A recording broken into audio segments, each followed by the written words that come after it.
Boa noite a todos. Hoje é mais uma edição do Rolê Cultural, organizado pelo coletivo Ágora Chaval. E a gente vai dialogar hoje com o escritor Atevaldo Rodrigues, né? Escritor chavalense Atevaldo Rodrigues. Iremos falar sobre literatura e memória. Algo bem forte no Atevaldo Rodrigues é esse elemento da memória, né? E da história como fundamentação do seu trabalho literário. Então eu vou aqui fazer o convite para o nosso amigo, para a gente começar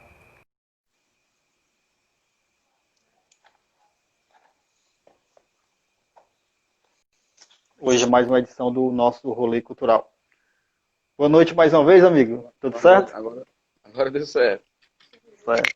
Então, só vou pedir para a galera que está nos ouvindo saber se o nosso áudio está legal, tanto o meu quanto o seu, né? Aí, de acordo com o feedback, a gente vai começar a dialogar. Antes, né, da gente...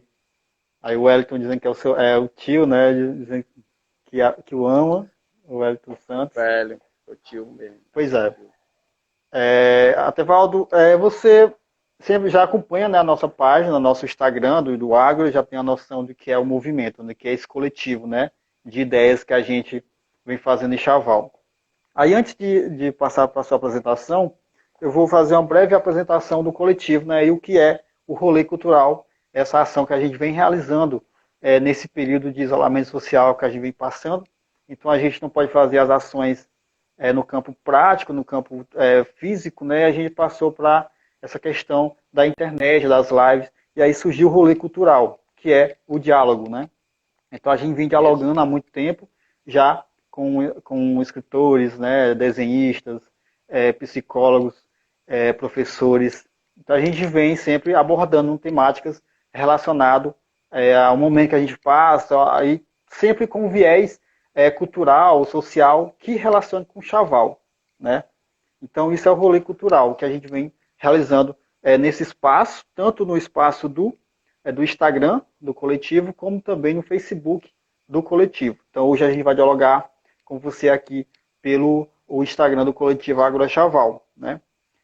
Lembrando aos nossos amigos que nos assistem que o escritor Atevaldo Rodrigues, ele também irá participar conosco, né, de uma outra live, só que no Chavalzada, né, com viés mais pessoal, né, saber um pouco mais da vida pessoal do escritor, né, e todos os seus vínculos com o Chaval, seus projetos futuros. Hoje o nosso foco vai ser mais a sua literatura como memória, né, como fonte de memória, essa memória que fundamenta boa parte da sua literatura que a gente vem observando, tanto no seu livro, né, como se o céu fosse perto.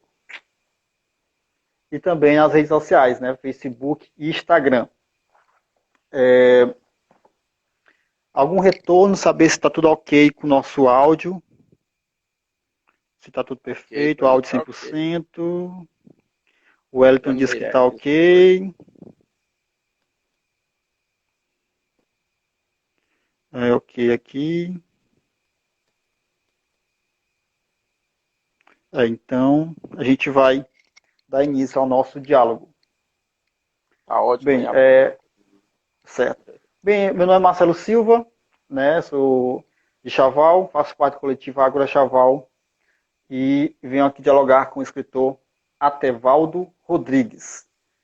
Eu gostaria que o Atevaldo falasse para a gente quem é o Atevaldo Rodrigues, quem é o escritor Atevaldo Rodrigues. Faça-nos uma breve apresentação de quem é o Atevaldo Rodrigues quanto escritor. É, meu nome é Atevaldo, né? Sou de Chaval. É um bordão aí que eu uso, não sei nem como iniciou isso, mas eu gosto. Sou filho da dona Francisquinha, da dona Erotilde, que infelizmente faleceu no ano de 2017. E do seu Chico Pequeno, que mora lá no Alto Formoso. Sou neto da dona Erotilde, lá do Alto Formoso. Erotilde Barros do Espírito Santo, era minha avó, mãe da minha mãe. E o meu avô, por parte de mãe, eu não conheci. Ele era do interior chamado Jacarandá, que é distrito de Camusim. Por parte de pai, o seu Chico Pequeno, que é o meu pai, é filho do seu João Pequeno, que morava lá no Salgado do Nado Libório, Salgado do seu Libório. Ele é uma família que veio ali do pé da serra, da Serra da Viçosa, né? O pessoal que morava ali num sítio, próximo ali um lugar chamado Santa Terezinha, que fica que é distrito de Granja, não sei se é distrito Grande. ou já é É município. grande. Santa Terezinha, que fica na subida da serra. Então, eu gosto de falar isso aí para poder saber de onde eu vim. Uhum. Nasci em Chaval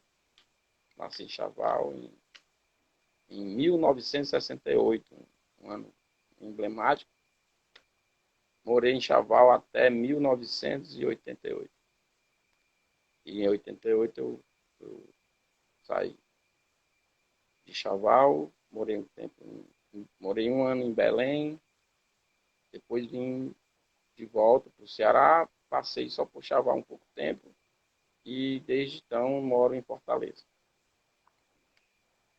Mas, Sempre, mas você sempre nunca gostei. voltou a morar em Chaval, não, né? Só veio passeios, né? Não, Depois, né? morar de volta nunca ainda.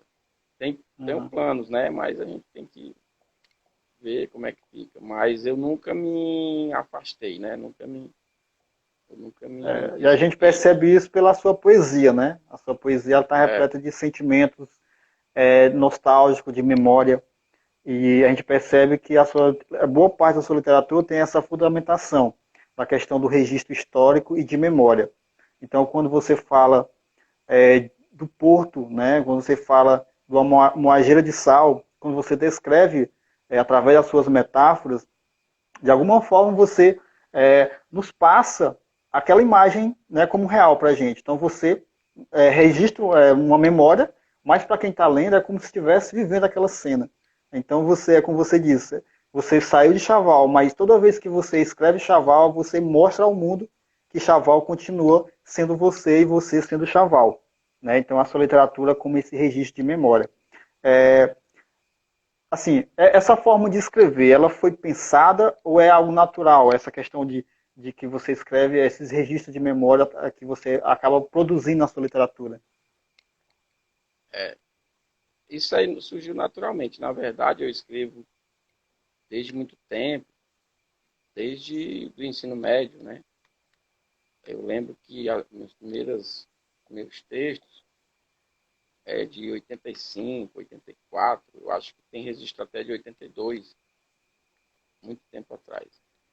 No início praticava mais a forma fixa, né? Os versos com quantidade de sílaba, rimado, as formas fixas da poesia. E com o tempo eu fui desenvolvendo esse jeito que eu escrevo hoje. Eu não escrevo de outro jeito porque eu não sei. O jeito que eu sei é esse, é tipo assim, você vai desenvolvendo um jeito, achando uma linguagem, uma forma de expressão, e acaba que você se torna essa linguagem. Hoje eu não sei escrever de outro jeito, não sei Sim, sim. escrever nem de outro jeito, nem outro gênero, nem outra romance, conto, eu acho bonito, acho, admiro, leio bastante, mas eu não me aventuro porque parece que eu estou programado para escrever do jeito que eu escrevo, para fazer do jeito que eu faço. Não tem E sem assim, sombra de dúvida é algo primoroso que você faz, né? não Eu tenho em tenho mãos esse pretensão de livro, né? mudar, não. Esse livro que eu tenho É, em mãos é uma preciosidade, né? é, esse livro, ele é, na verdade, o resumo, vamos dizer assim, de muitos anos de escrita. Eu comecei, como eu falei, nos anos 80 e eu vim publicar ele em 2016, agora quando eu morava em Sobral. Na verdade, muita coisa que eu escrevi não está nesse livro. Uhum. continuam como inéditos, dentro de umas caixas aqui, mas eu, Imagino. aí no meu entendimento, no meu, no É meu um pouquinho de entendimento, cada, né? tá o que de melhor, né? Hum. Não sei se melhor, mas mais significativo que eu encontrei dentro da minha própria escrita. Eu também sou meio suspeito para falar de mim mesmo, mas tá o que eu imaginei que tivesse de melhor ou mais significativo para mim. Então Sim, tá sim. nesse livro. O segundo livro que já está pronto Opa. ainda é um, vamos dizer assim, a segunda parte, né? O que não foi publicado no primeiro Sim. vai para o segundo, que já está pronto. Mas eu estou esperando passar aí esse negócio de pandemia aí para poder eu Sim, ir sim, atrás. sim. Porque agora a gente publica um livro, a gente descobre alguns segredos e descobre que cometeu alguns erros, aí eu estou tentando não cometer no segundo. E É, aí tem um faz parte. terceiro, que o terceiro livro também que está pronto, esse sim, já é coisas mais escritas agora, né? Escritas Uhum. agora mais recentemente. Mas não significa que trate de coisas de agora. Aham. Trata. Porque eu acho assim que o compromisso do escritor, do poeta, não é com. O compromisso maior é com a imaginação, né? Sim, Eu acho sim. que o Sem sombra de compromisso é dúvida. com a imaginação, não é com a verdade, que eu não sou jornalista. Eu não estou preso a esse negócio de falar a verdade, não. Na escrita, não. Esse negócio de falar a verdade aí tem que ser quem é preso é esse povo aí É. da política. É, eu lembrei até de Na um, minha, eu diz, lembrei de pode um dizer. colega que está sofrendo ataques porque ele pegou uma base da história, né, e colocou literatura em cima. Mas ele é um escritor literário, ele não tem obrigação de falar a verdade. Ele não é um professor de história. Ele é Isso. um escritor de literatura. Não é que ele utilizou termos reais, que ele tem que escrever tudo real. Então, o escritor literário, ele tem a liberdade de escrever o que ele quiser, sem ofender ninguém, claro, mas ele tem a liberdade de escrever, né? Então, a gente sofre muito disso, né? Na verdade, só corrigindo, aí, porque alguém pode pensar assim, então é tudo mentira. O Manuel de Barros, né, que é um poeta Pronto, lá do a Mato frase que a Grosso, Inês falou. falava que só 10% do que ele É escreve é verdade. verdade. Né? 90% era mentira. Eu acho que eu Pois estou é. mais perto do 100 do que ele. Mas, mas o compromisso é também tem um compromisso com a verossimilhança, né? Com a Isso. verossimilhança. Então, são coisas que são possíveis de acontecer, né? Aham. E algumas realmente aconteceram. Quando você descreve paisagens, quando você descreve, vamos dizer assim, estrutura social, na verdade você está descrevendo Uhum. algo que em algum momento existiu ou que pelo menos poderia ter existido, né? Sim, Quando eu sim. falo do pôr do Chaval é porque eu vivi essa realidade na época do sal Falando, lá, no auge do sal, uhum. não? Falando de Chaval, a gente vai começar aqui por partes, né? No seu livro, na página 21, tem um poema Minha Pátria, né? É um poema que eu gostei bastante, da Minha Pátria, que você faz uma descrição, né, de alguns lugares que você conheceu, e no final você fala que lugares famosos do mundo não me diz muita coisa. Fortaleza, Rio, Nova York, é tudo abstração. Real para mim é o bairro Alto Formoso, com Alto suas Formoso. ruas poeirentas, suas casinhas baixas e seus ilustres moradores. Então, isso demonstra um pouco da sua vivência no bairro, né? Descreva um pouco da sua vivência no bairro Alto Formoso. É porque esse poema ele está trazendo o bairro Alto Formoso da época do campo, ali Uhum. onde hoje tem a delegacia, antigamente era o campo, Era um campo, chamava, né? era um campo. Lá no fundo do campo tinha um barreiro, onde o Hum. pessoal tirava barro para fazer tijolos, né? Uhum. Criava aquela cratera. No inverno enchia d'água. Ah, As crianças, a gente tomava banho ali. Ali era no Barreiro mesmo, né? a nossa piscina, piscina olímpica. E tinha os jogos ali no campo, que vinha times lá da Biquara, aí da Rua de Cima. Sempre Aham, houve essa rivalidade no futebol. Aí tinha o time da Rua de Cima, tinha o time lá do Escondido, da Biquara lá, que era um. Tinha também sim. o campo ali atrás do onde hoje é o fórum. Ali era o campo da Aham. Biquara, que Aí depois era um você ir jogar campo. lá, né? Não, era outro local, porque cada os Uhum. bairros tinha o campo da Rua de Cima, que era o campo lá municipal, que é ali perto do seu Gerardo. Tinha o Aham. campo da Biquara, ali atrás do colégio, no seu Carneiro. Tinha o campo do Aham. Alto Formoso, que era ali onde hoje é a delegacia, por ali. Aham. Então, existia os times e existiam os jogos cheios de rivalidades. Tinha, Aham. era um negócio, eu achava muito bacana, né? Tinha o time do Sim, sim. Chavalzinho, que era muito bom, Aham. e aí criava uma rivalidade. No mesmo livro, na página 67, você fala do poema Inexplicável, né? Do poema Inexplicável. Que você fala. Você está conseguindo me ouvir? Agora eu não estou conseguindo ouvir você. Não, o áudio está falhando, o seu áudio. Tenta tirar o fone para ver. Fala aí. Pronto. Show. O poema Inexplicável, aí você fala assim: de onde estou, eu vejo a pedra da gruta. Continua lá, inabalável. Mas não escuto mais os cânticos das novenas, não vejo mais as luzes, os fogos, a festa. A pedra está lá, mas já não vive. A multidão que dava vida à pedra não veio. Ficaram todos em casas, dormindo. Os namorados não vieram, as crianças não vieram. Do vinho de garrafão que se bebia depois da aula, ficou apenas o cheiro e uma vontade inexplicável de voltar no tempo. Aí eu queria que você escrevesse como é que era a Pedra da Gruta, né? Já que você fala um pouco da Pedra da Gruta, como é que eram as novenas que você presenciava, né? E esses instantes que você descreveu nesse poema tão belo.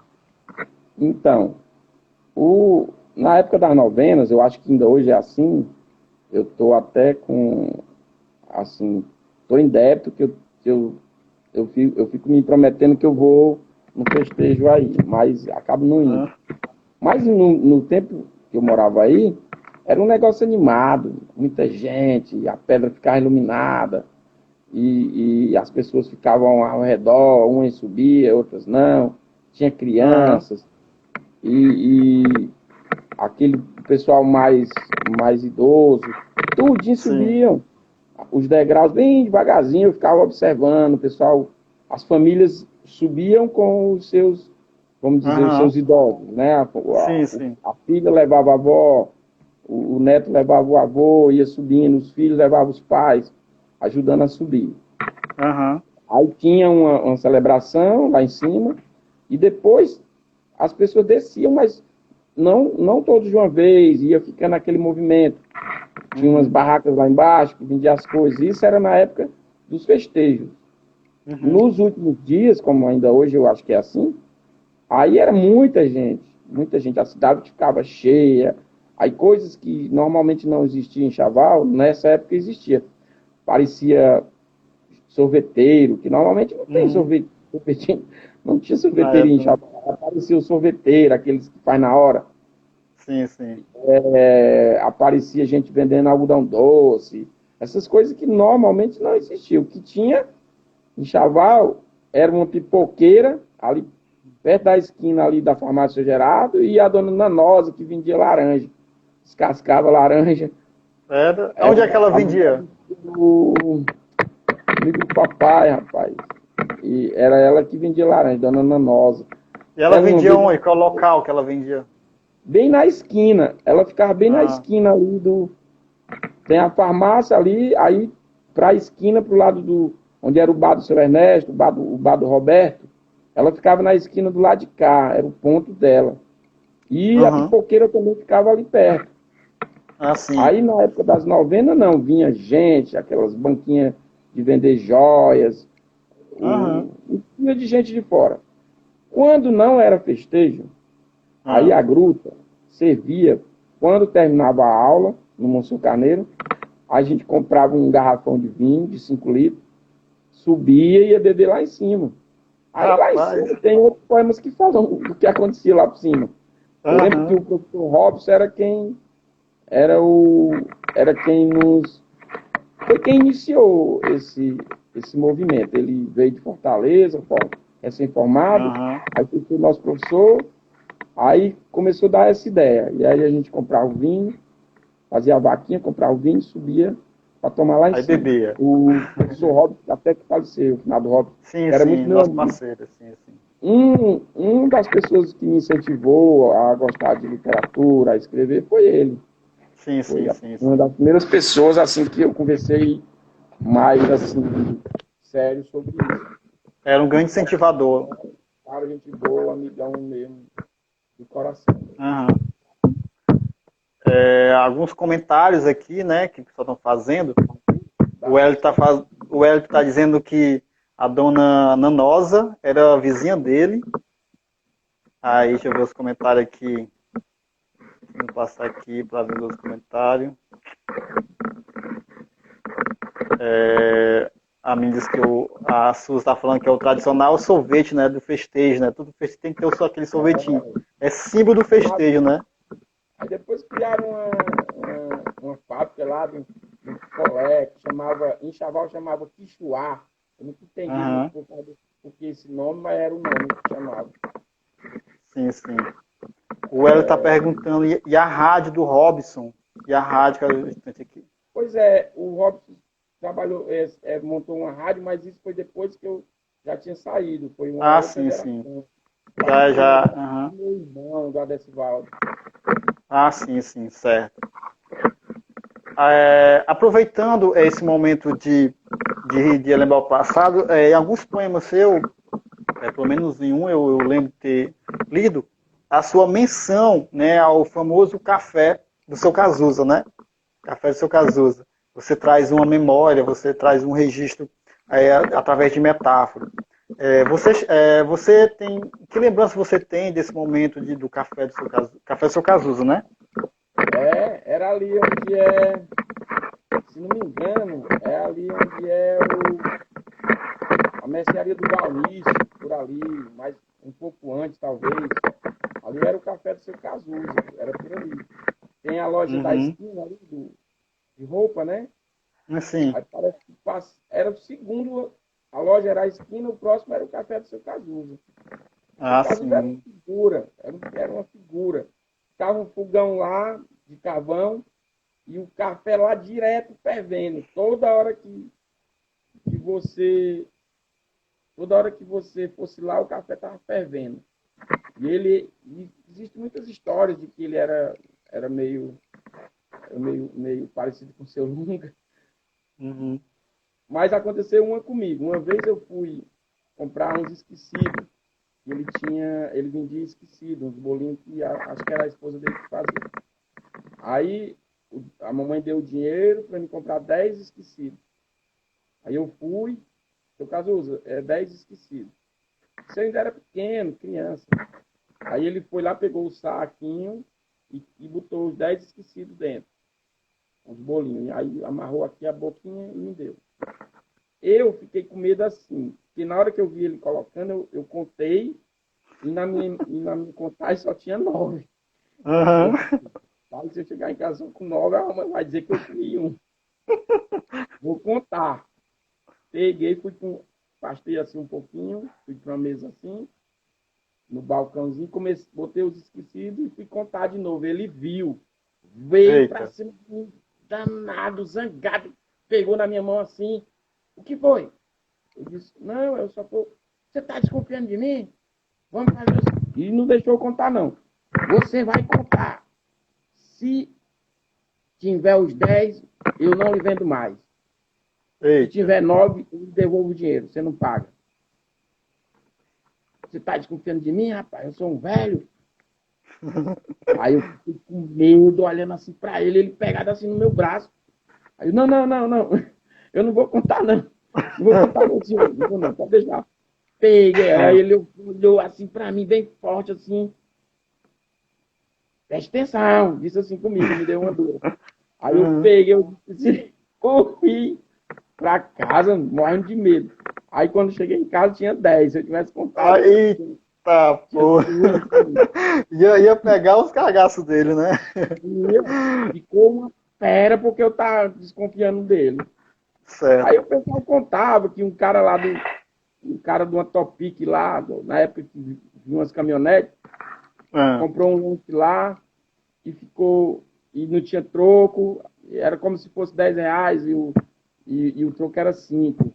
E ele aperreando o seu Cazuza e apressando o pobre e o velho aperreado, e o cara, bora seu Cazuza, o troco, o carro já vai sair, eu vou perder o carro, não sei o quê. Aí o seu Cazuza olhou assim, rasgou a nota no meio, toma, leva a tua metade. Rasgou a nota no meio, deu a metade da nota pro cara. Isso o pessoal meu Deus, é uma figura, né? Ele era desse jeito. Agora, lá mesmo, lá no café, o que acontecia lá de diferente? À noite, ficava uma pessoa, tinha os leitores oficiais, né? Só quem lia eram essas pessoas. Lendo cordel. Cordel, então, né? Juntavam um monte de gente. Criança não gostava muito. Eu era uma criança diferente, né? Eu não era uma criança normal, não, porque eu gostava, sentava lá e ficava ouvindo a leitura dos cordéis. Aí muitas histórias que eu ouvia nos cordéis, eu ouvi lá, no meu primeiro contato com poesia. Eu lembro que os leitores oficiais eram o Tadeu, do seu Antônio Duval. Tadeu Duval, poeta. O amigo Tadeu, não sei como é que ele está. O meu tio, o que é o Lacô, que hoje mora aí, está por aí, também lia. Esses dois eram os que liam os cordéis lá. Eu lembro que eu ficava ouvindo as histórias, Pavão Misterioso, Lucilane, o vaqueiro Lucilane e a sua amada Lucelita, que era os cordéis. Tinha um cordel chamado Jerônimo, o grande herói do sertão, que eles liam lá, rapaz, achava aquilo demais. Se imaginava na história, né? Doido, aquilo para mim era melhor que se fosse a tela quente, era melhor do que... Era muito melhor do que os filmes americanos. Depois, com o tempo, isso aí, aí o seu Cazuza faleceu, aí acabou o café. Eu lembro de um romance, esse cordel chamado Jerônimo, Grande Herói do Sertão. Eu decorei, eu era criança, mas eu decorei a primeira estrofe. Dizia assim, ó: no ano 64 do outro século passado, nasceu no solo baiano, bem no centro do estado, Jerônimo Teles Vieira, filho de um casal honrado. Seu bom pai não era rico, mas tinha do que viver, e criou o belo filho radiante de prazer, para na idade avançada não lhe desobedecer. Era a primeira estrofe, primeira e segunda estrofe desse romance. Aí desandava, né? Eu acho que era 78, 79. E eu decorei, nunca esqueci esse. E era tipo uma rotina, né? É como sei lá, como ir assistir TV, a novela hoje, né? Vocês iam ouvir cordel, né? No café do seu Cazuza. Né? Mas não era toda criança que ia, não. Eu era queria, né? Era mais gente idosa. O seu Chagas, não sei se você sabe quem é o seu Chagas. Sobrenome. Chagas de quem? Saudade sabe quem é o seu Chagas. Aí depois veio a televisão, a televisão na praça, aí o café do seu Cazuza esvaziou e o pessoal ia para a televisão. Aí eu ia para a televisão também, porque aí terminava a novela, aí ficava só os os cinéfilos, né? Para assistir os filmes. Até que vinha um empregado da prefeitura, umas horas, madrugada, tem que fechar. E a gente fechava. Vamos assistir mais um pouco e tal. Caraca. Isso aí foi antes, na minha adolescência. Foi nos anos antes de eu ir para o ensino médio. Aí quando eu fui para o ensino médio, não, para o ginásio, né? Aí depois que eu fui para o ginásio, aí foi que foi o Fábio está perguntando se você lembra qual ano que a TV chegou na praça, mais ou menos, assim. Rapaz...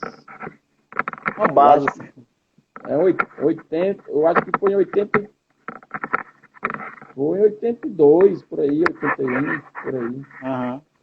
81 foi a época, quando o Papa veio pro Ceará, né? O João Paulo II. Uhum. Eu lembro disso porque o Luiz Gonzaga fez uma música. Aí se tá dado. Sobre a visita do Papa. E eu lembro que na época que o Papa veio pro Ceará, ainda não tinha televisão. Porque a gente, na praça, porque a gente queria ver, né? A visita do Papa, aí a gente ia assistir na casa dos parentes, né? Eu ia assistir na casa de Tonho, que era o tio lá do Alto Formoso. Que era um detalhe que tinha televisão. O seu áudio, o seu microfone do celular está pegando alguma coisa embaixo? Melhorou aí? Tá legal. Melhorou? Tá legal. Melhorou? Isso, tá show. Agora, mudando um pouco de assunto, nas suas poesias, A Poesia e as Serras e Coisas Escritas, né, que está nesse livro aqui, você menciona uma professora, você menciona Dona Almira, né, você fala no poema A Poesia e as Serras, você fala assim, e das histórias das onças gigantes, Dona Almira queria falar das cordilheiras dos Andes, né? E na poesia Coisas Escritas você fala, as cordilheiras são imagináveis, mantenham-as comigo, tirei de uma aula de Dona Almira. Então eu queria que você falasse um pouco quem é Dona Almira, né? Quem é essa professora que você cita tanto nos seus poemas? Tá ouvindo direitinho? Tá dando para ouvir? Tá. A Dona Almira é a esposa do professor Anchieta, que ensinou durante muito tempo. Ela ensinava até a 4ª série. Ela é o mais da mamãe. O professor Anchieta e a Dona Almira eles são padrinhos da minha... de uma irmã minha. E ela marcou porque ela era uma professora, conversava muito com a gente e marcou a minha infância. Ela falava da idade moderna e eu ficava, que negócio de idade moderna, o que será isso? Aí quando a televisão chegou, aí eu, Dona Almira, isso, né? Da idade moderna. E que lembrança você tem mais, assim, da escola? Eles moravam, o professor Anchieta morava ali perto da igreja, depois se mudaram aqui para perto da casa do final Zé da Rita aí. Né? Aí perto da prefeitura. E onde você estudava aqui em Chaval? Onde é que você estudava? O local? Eu estudei no colégio municipal, né? Eu estudei no início, quando eu comecei a estudar, a minha primeira professora foi a Gladys. A professora Gladys, que é filha do finado Hermes. A escola era ali, quase em frente ali à subida da gruta. Era acho que não sei o que era aquilo lá, parecia que era eu sei que a escola era lá. Sim. Aí eu fiz lá 2 ou 3 anos, depois fui para o colégio Ana Brito, que era ali perto do municipal, aí perto do seu Gerardo Rios. Ali perto. Depois dali foi que eu fui na 3ª série, foi que eu fui para a 3ª série do inicial, fundamental 1, que chama hoje, né, que na época era a 3ª série, foi que eu fui para o Monsenhor Carneiro. Aí depois só estudei no Monsenhor Carneiro até a 8ª série. E na época, nesse tempo não tinha esse negócio de hoje que tem o 9º ano. Sim. Na 8ª, a gente fazia... trocando, né? Mudando essas nomenclaturas. Uma outra temática que a gente vai abordar é no seu poema da página 76, um sino, né? Do livro Como se o Céu Fosse Perto. Só lembrando para quem está entrando agora, a gente está dialogando com o escritor Atevaldo Rodrigues. Atevaldo é chavalense e produz uma vasta literatura poética, né? E ele publicou esse livro, eu vou mostrar para vocês. E a gente está dialogando hoje sobre a questão da memória, da história, como fundamento da sua literatura. Então a gente vai abordar algumas temáticas relacionadas a memórias que ele escreve sobre Chaval. Então a gente está no rolê cultural do Coletivo Agora Chaval, e o rolê cultural ele tem esse viés de evidenciar projetos, evidenciar talentos, né, e cultural, social, enfim, algo que tem relação a Chaval. Então Atevaldo é chavalense e produz uma poesia de primeira, e a gente está hoje dialogando aqui com ele. No seu poema Ursino, na primeira estrofe você fala assim: no domingo, a missa da manhã começava às 9. O sino tocava 3 vezes antes da missa. Chamava os fiéis desatentos. Padre Amadeu, me escolheu para tocar o sino. Eu queria que você falasse um pouco de como era a missa e um pouco do padre Amadeu, qual é o nome certo, padre? Certo. Eu queria que você falasse um pouco sobre. Padre Amadeu era um padre italiano que ficou um tempo aí em Chaval nessa minha época.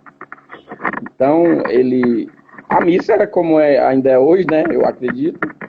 Mas tinha os garotos que ajudavam o padre, né? E eu fazia parte. E aí, uma das tarefas dos garotos que ajudavam o padre, os coroinhas, era escalar. A gente era escalado para tocar o sino antes da missa do domingo.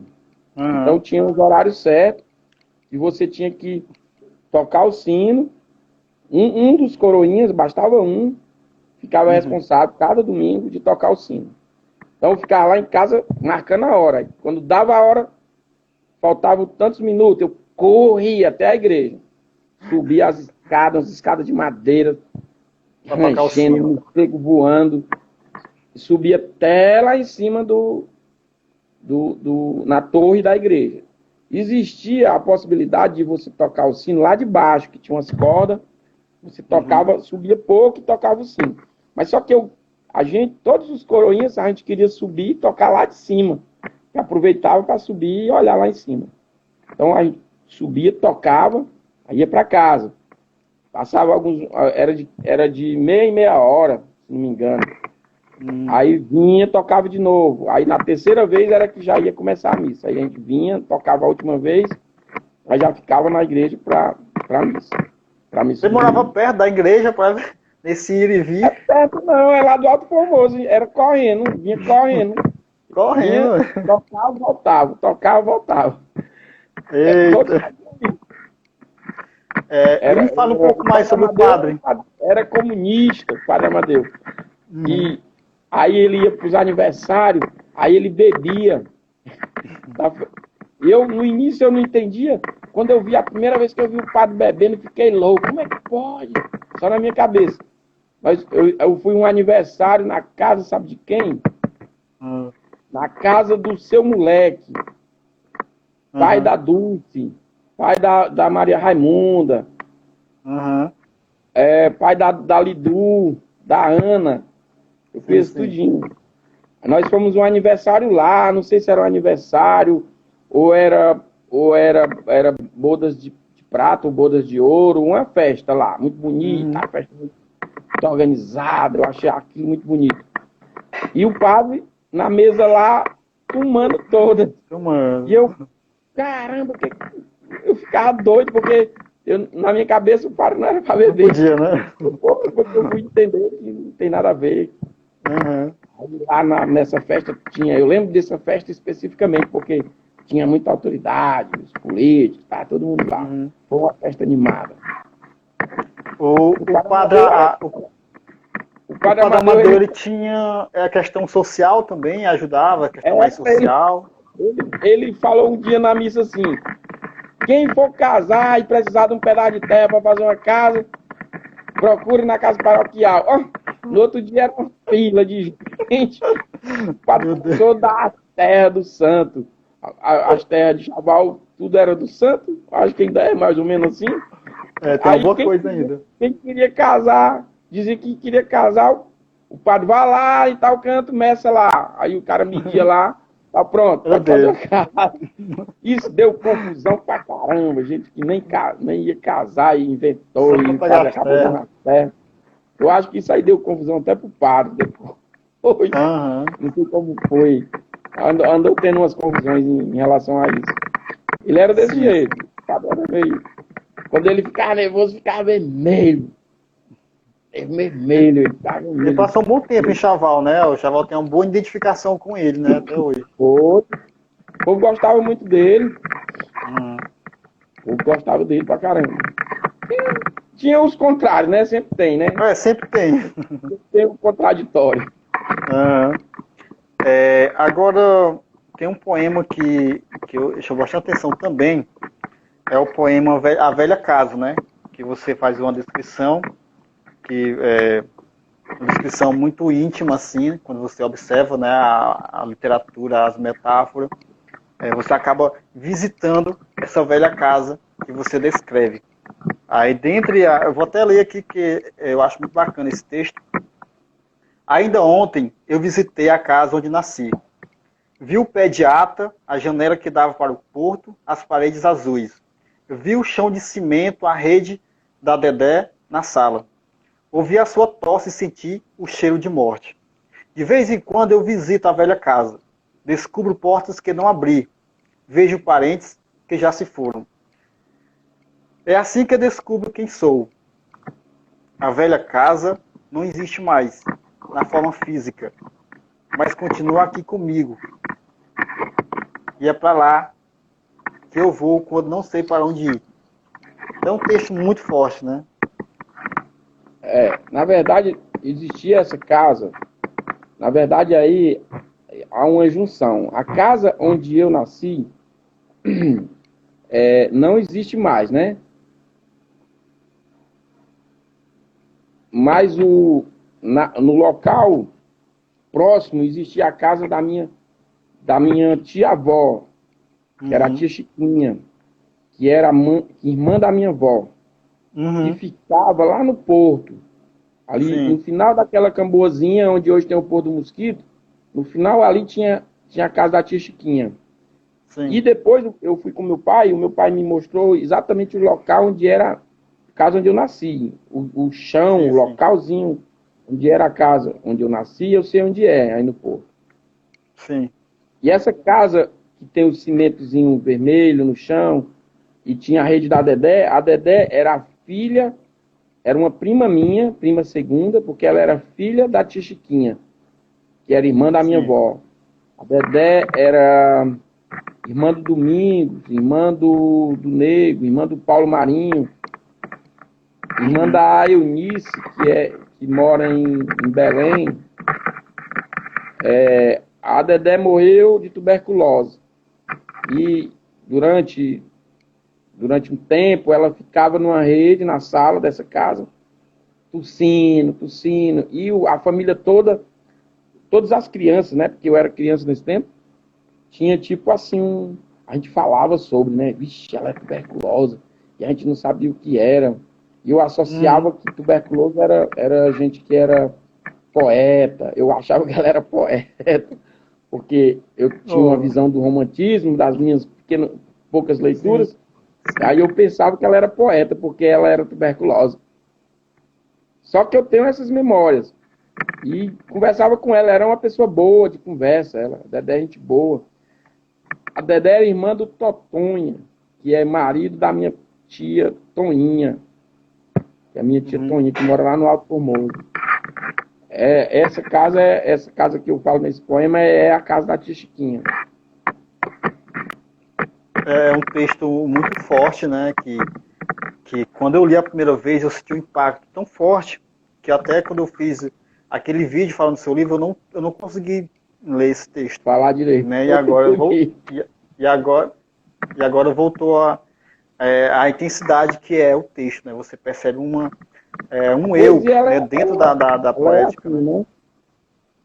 O tá conseguindo Jorge ouvir? Luiz Borges. Foi não. Certo. Como eu estava te falando, ó, o Jorge Luiz Borges, que é um poeta argentino, o maior poeta, considerado aí um dos maiores poetas do século, ele dizia o seguinte, que a poesia, existe uma dúvida do seguinte: quando a gente lê um poema, a gente sente uma emoção. Quando você lê de novo, você sente de novo. Se você lê 100 vezes, você vai sentir 100 vezes. Aí ele levanta a seguinte questão: é uma nova emoção ou é você revivendo a primeira emoção? Repetir, né? De qualquer maneira, é uma coisa inexplicável. A poesia, ela tem...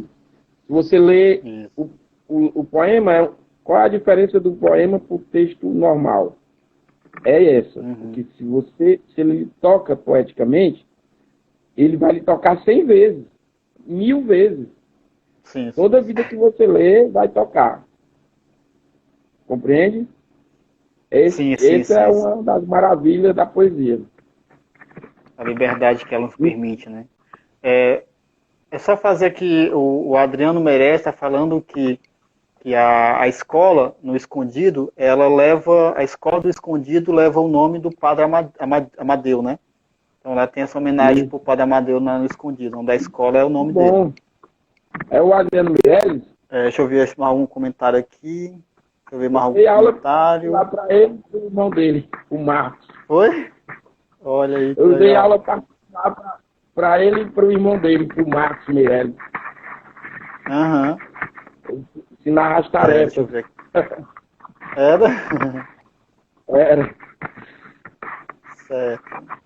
Bem, enfim, a tua obra é muito vasta nesse sentido, né, de memória sobre Chavval. Então a gente está pegando alguns pontos, né, para poder pontuar. Claro que não dá para falar tudo, né, porque eu acho que boa parte do trabalho publicado fala de Chavval de alguma forma remete à memória da terra natal. Agora a gente vai falar sobre tuas postagens, tanto no Facebook quanto no Instagram, né? Tem um texto, eu não sei se eu peguei no Instagram ou no Facebook, ou se estão em ambos, o título é Minha Terra, né? Aí que você fala de história de pescador, fala do açude, né? Fala da Pedra das Canas. Aí eu queria que você falasse um pouco sobre as Pedras das Canas, sobre o açude, como é que era a tua infância, a tua adolescência nas Pedras das Canas ou no açude, a tua relação com esses pontos turísticos de Chavval. Na minha época aí, a diversão de Chavval era tomar banho no açude. Não. O Porto Mosquito veio depois, o pessoal não tinha ainda essa visão de tomar... Só quem tomava banho no Porto Mosquito eram os pescadores, os filhos dos pescadores. O resto do pessoal, a diversão era tomar banho no açude. Tinha o banheiro das mulheres, tinha o banho das mulheres, o banho, que era o primeiro aqui. Tinha uma paredinha assim para fazer um muro, para fazer tipo um biombo, um negócio. As mulheres tomavam banho nuas. A parede era um negócio meio surreal porque ficava tudo aberto. A parede era como se fosse assim, uma parede de um banheiro, tinha uma entradinha assim, parecendo um labirintozinho, e as mulheres tomavam banho nua. E lá na frente, perto da parede, lá, tinha o banho dos homens. E os homens também tomavam banho tudo nu. Era um negócio do outro mundo. Mas esse açude é aquele que dá pra ver da Pedra da Gruta, é? Que a Luiz está perguntando.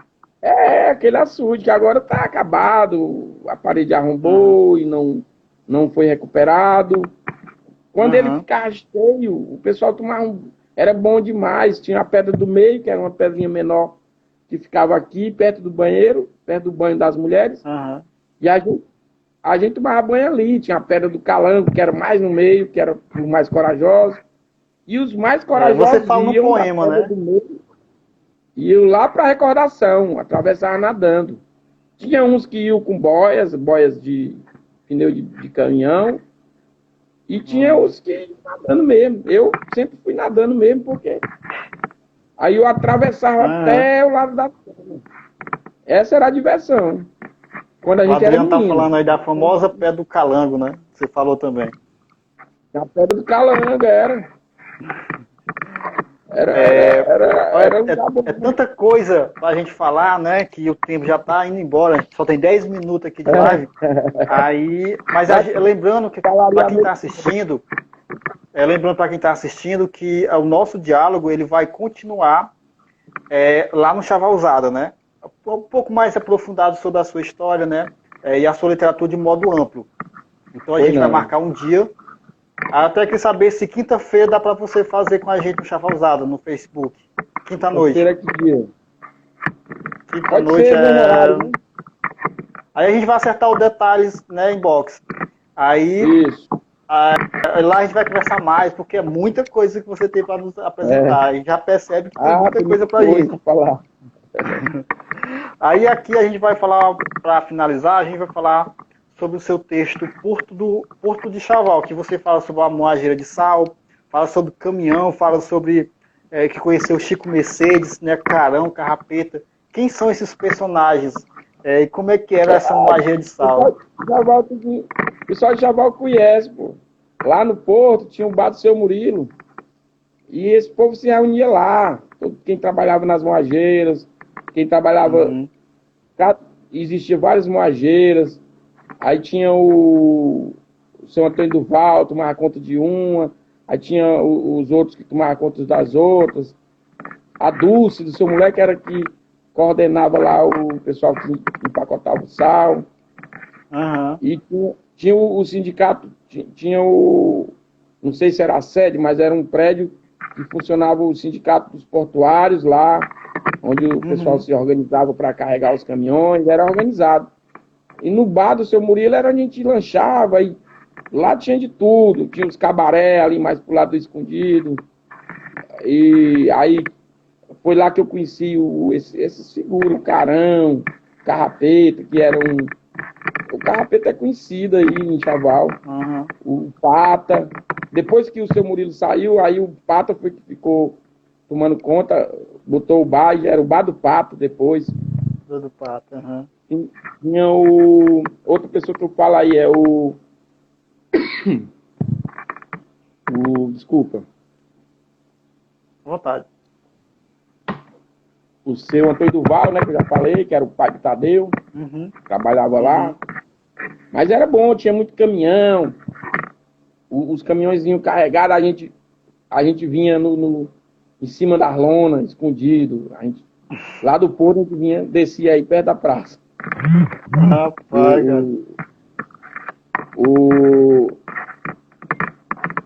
foi uma época muito forte aí, na época que eu era menino. Tinha muitos amigos, aí foi lá que eu conheci o Tranquilo, o Assis Tranquilo, que hoje acho que mora em São Paulo. Conheci o Zé Rosa, o seu Adalberto, né? Que era o pai do Zé Rosa, o pai dos outros meninos lá. Conheci o... Era muita gente. A Feliz está falando assim, a Feliz está comentando assim, Marcelo, o pai dele, o Chiquinho, o pequeno, é uma história viva, e é salineiro. E a mãe dele também deixou um grande legado. Muitos anos que não o via. Gratidão por esse momento. Então a Feliz está agradecendo por estar te vendo aqui conosco, né? Conhece os seus pais, conhece o legado que os seus pais têm em Chaval, né? Na história de Chaval. Então está agradecendo esse momento de interação em que você está falando conosco aqui. Obrigado.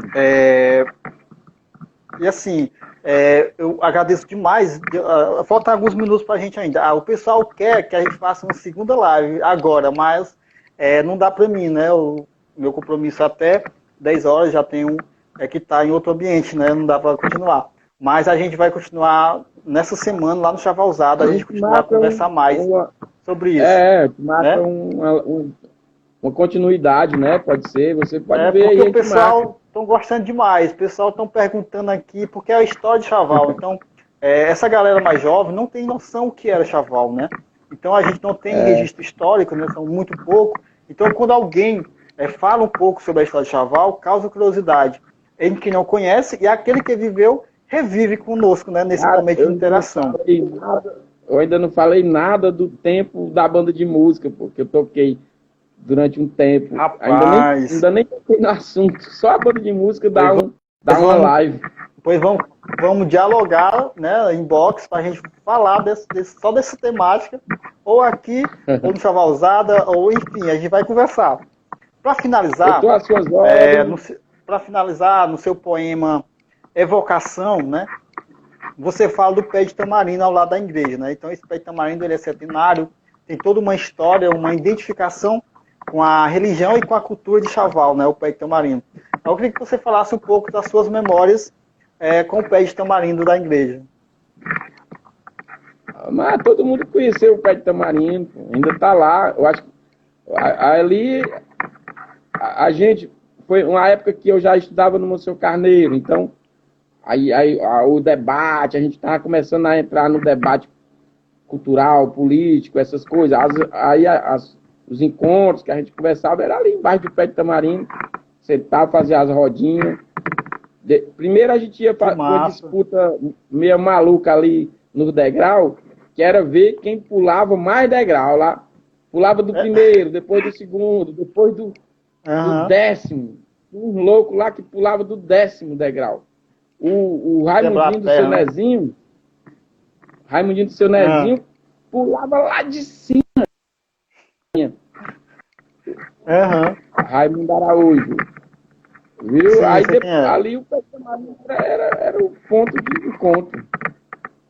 Eu tô às suas ordens para acabar, viu? Tô às suas ordens. Tá certo. Falta aqui só pouquíssimos minutos. Assim. Você quiser. O pé de tamarindo, né, da igreja, a gente do coletivo, né, do coletivo Água Chaval, a gente utiliza ele como nosso escritório. Então a gente tem uma reunião lá de baixo, a gente vai conversar, a gente decide ações lá de baixo. Isso no verão, porque no inverno está chovendo, né? Então não dá para ficar lá no nosso escritório. Mas é muito bom saber disso, porque assim, já saber que debaixo daquele pé de tamarindo já houve outras reuniões, já outros encontros, né? E a gente está lá fazendo parte, dando continuidade à história e ao pertencimento, né? Trazendo esse símbolo que é a tamarineira, a história de Chaval. Meu caro amigo, escritor Atevaldo Rodrigues, quero dizer que foi um prazer enorme dialogar com Vossa Excelência, né, sobre a sua poesia, e dizer que a gente está sempre de braços abertos para dialogar no coletivo Água Chaval. E lá no Chavalzada a gente vai falar sobre o nosso projeto, né, Chaval Prosa e Verso, que vai sair, Deus quiser. Isso. Eu queria que você deixasse a sua mensagem final para quem está nos ouvindo nessa noite.